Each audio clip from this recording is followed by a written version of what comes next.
It's really important to ask the right questions. It can be a matter of life or death for a product or even an entire company.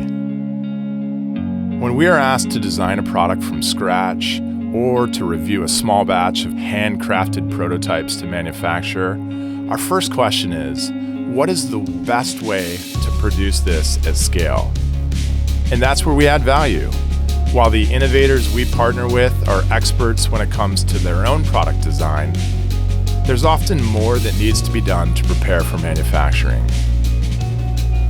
Quality is very intentional.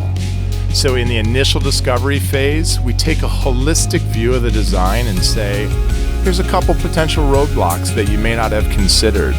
Here are some ways to reduce cost. And here's how we're going to test 100% of your products. Because we're not trying to make 10,000 units of your design that are good.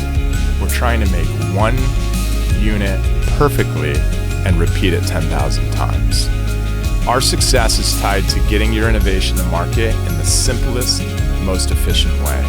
Because when you design for manufacturing from the start, it is much easier to build and launch a successful product.